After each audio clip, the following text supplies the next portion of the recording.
देहरादून से इस वक्त की सबसे अहम खबर। धामी कैबिनेट की बैठक संपन्न, कुल 19 प्रस्तावों पर लगी मुहर। जी हां, मुख्यमंत्री पुष्कर सिंह धामी की अध्यक्षता में हुई इस बैठक में कई महत्वपूर्ण फैसले लिए गए हैं।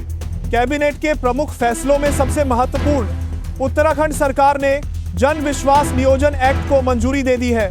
इसके तहत छोटे छोटे अपराधों में कारावास की सजा को समाप्त करते हुए सिर्फ अर्थदंड का प्रावधान किया जाएगा।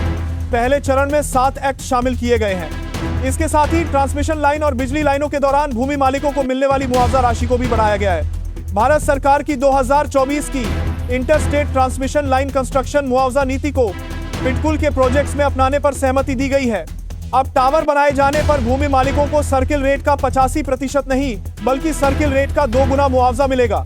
खेतों के ऊपर से गुजरने वाली लाइन पर मुआवजा 15% से बढ़ाकर 30%, 45% और 60% कर दिया गया है।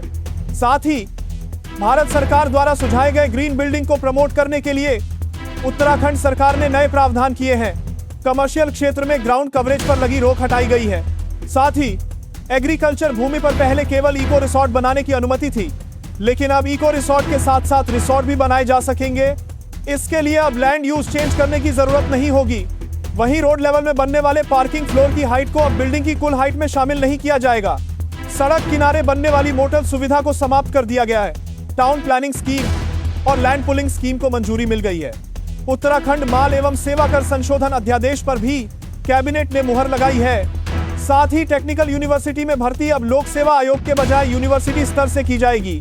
पीडब्ल्यूडी में कनिष्ठ अभियंता के पदों पर भर्ती अब 10 वर्ष की सेवा और डिप्लोमा किए हुए कर्मचारियों को प्रमोशन के जरिए की जाएगी। नैनी सैनी एयरपोर्ट के एयरपोर्ट अथॉरिटी ऑफ इंडिया के साथ हुए एमओयू को मंत्रिमंडल की मंजूरी मिल गई है। सितारगंज के कल्याणपुर में प्रभावितों को जो पट्टे पर जमीन आवंटित की गई थी, उनके नियमितीकरण के लिए 2025 में बनाए गए नियमों में सर्किल रेट 2016 था, जिसे बदलकर अब 2004 का सर्किल रेट लागू किया गया है।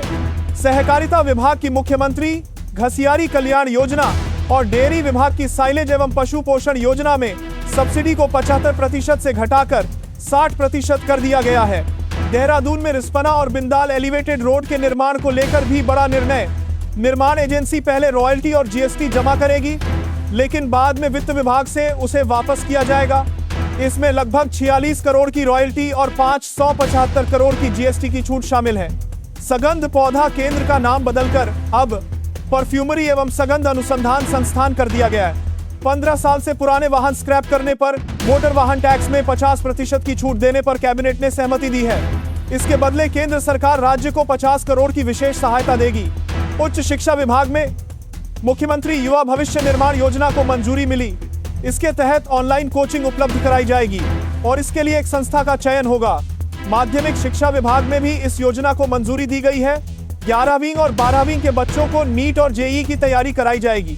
भारतीय नागरिक सुरक्षा संहिता 2023 के तहत अभियोजन निदेशालय का भी गठन और जिला स्तरीय निदेशालय को भी मंजूरी दी गई है। ये थी देहरादून से धामी कैबिनेट के इन 19 बड़े फैसलों के साथ आज की सबसे महत्वपूर्ण खबर। अब सवाल आपसे, क्या ये फैसले जनता के हित में हैं?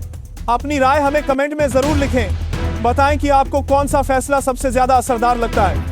आपकी प्रतिक्रिया हमारी अगली खबर के लिए बेहद महत्वपूर्ण है। नमस्कार।